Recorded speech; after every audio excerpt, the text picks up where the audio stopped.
సమాధానపరిచేవారు ధన్యులు, వారి దేవుని కుమారులు అనబడుదురు.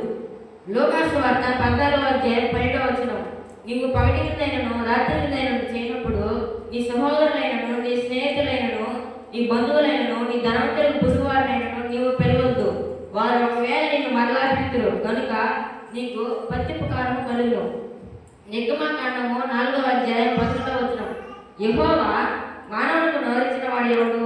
మోగవాడినే గాని చెవిటివాడినే గాని దృష్టి గల వాడినే గాని గుడ్డివాడినే గాని పుట్టించిన వాడు ఎవడు? యెహోవానైనా నేనే కదా. హెబ్రీయులకు రాసిన పత్రిక 11:1 సహోదరి ప్రేమ నిలవరముగా ఉండనియుడి, ఆతిథ్యము చేయ మరొకటి, దాని వలన కొందరు ఎరుగకి దేవదూతలకు ఆతిథ్యము చేసిరి.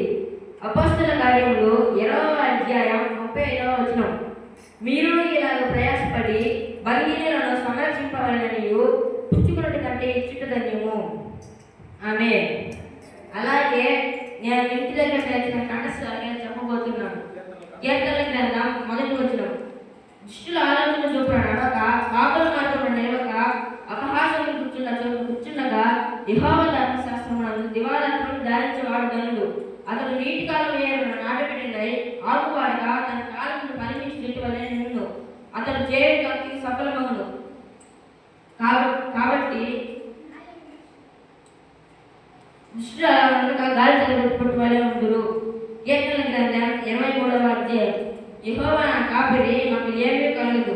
పచ్చగాలి చోట ఆయన నన్ను పరుగ చేస్తున్నాడు. శాంతికరమైన జన్మల యొక్క నన్ను నడిపించుతున్నాడు. నా ప్రాణములకు ఆయన సగ తీర్చుతున్నాడు. గాఢాంధకారపు లోయలో నేను సంచరించినను ఏ అపాయానికి భయపడను. నీవు నాకు తోడేందువు. నీ దిద్దుకాలు నీ దండము నన్ను ఆదరించును. నా శత్రువుల ఎదుట నీవు నాకు భోజనం సిద్ధపరచుదువు. నూనెతో నా తలని తీరినావు, నా గిన్నె నీకు పొర్లుచున్నది. నేను బ్రతికి దినములను నీ కృపాక్షేమములే నా వెంట వచ్చును. చిరకాలము యెహోవా మందిరములో నేను